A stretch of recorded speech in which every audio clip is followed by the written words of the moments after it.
ஏய் மருமோளே, என்ன பண்றா இவ? வந்துட்டாயா? காது நியந்திரம் சுட்டு பண்ணிட்டு வந்துட்டா.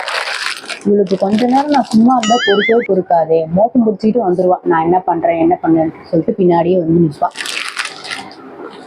என்னடி இது? என்னத்த என்னத்த என்னாச்சு? உன்னை நான் என்ன பண்ண சொன்ன, நீ என்ன பண்ணி வச்சிருக்க?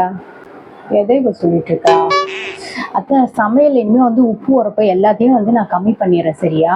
அது நான் அதிகமா போட்டனால உங்களுக்கு வந்து வயிற்றுச்சல் அதிகமாயிடுச்சு. இனிமே நான் வந்து பார்த்து உங்களுக்கு ஏத்த மாதிரி அளவா நான் போட்டு சமைக்கிறேன் அத்தை. காரம் உப்பு எல்லாமே கம்மியா, புளியும் கம்மியா ஊற்றி சமைச்சு தரேன் அத்தை. அதை சொல்லலை நான். வேற எது சொல்ற? காஃபி சூடாரி போச்சுன்னு கத்தின்னு இருக்கலாம். அத்தை, இனிமே உங்களுக்கு வந்து காஃபியை நான் வந்து சுட சுட ஃப்ளாஸ்க்ல ஊற்றி வச்சிடறேன். சர்க்கரையும் வந்து கம்மியாக போட்டுக்கிறேன், இல்லைன்னா வந்து சர்க்கரை டப்பாவை தனியாகவே வச்சிடுறேன். நீங்கள் எவ்வளோ தேவையோ அவ்வளோ போட்டுக்கோங்க அத்தை. போதுமா அத்தை?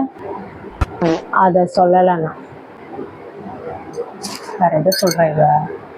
அத்தை, இன்னைக்கு செவ்வாய்க்கிழமை அத்தை, வீடெல்லாம் துடைக்கக்கூடாது அத்தை. வெள்ளிக்கிழமைனா பரவாயில்ல, எல்லாத்தையும் க்ளீன் பண்ணி தொடச்சி வச்சிடலாம். செவ்வாய்க்கிழமை துடைக்கக்கூடாது, வீட்டுக்கு ஆகாதுன்னு சொல்லுவாங்க.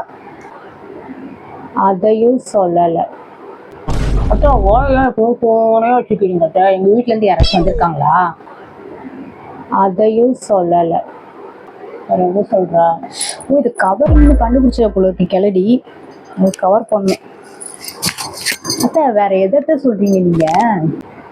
மொபைலில் இன்டர்நெட் கனெக்ட் ஆகல, இன்டர்நெட்டை கனெக்ட் பண்ணிவிடு.